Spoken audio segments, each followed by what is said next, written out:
आणि आता मुंबई उपनगरातल्या आपण बातम्या बघूया।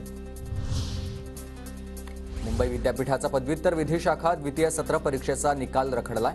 2 महिन्यानंतर देखील निकालाची प्रतीक्षाच। निकालात होणाऱ्या विलंबामुळे विद्यार्थ्यांचं मात्र नुकसान।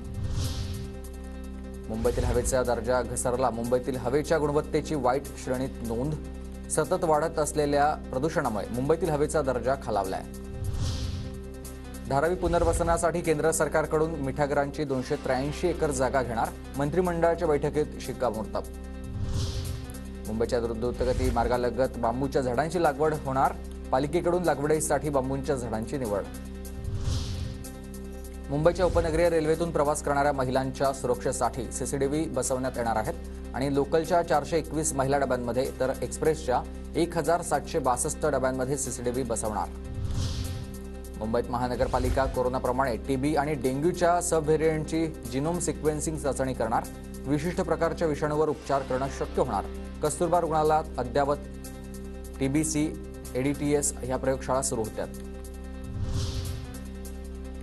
एअर इंडिया कर्मचाऱ्यांना हायकोर्टाचा दिलासा नाही। इमारती पाडकामाला आव्हान देणारी याचिका फेटाळली। नवी मुंबई शहरात 31 डिसेंबर 2015 पूर्वी आणि नंतर किती बांधकामं उभी राहिली त्याचं सर्वेक्षण करा।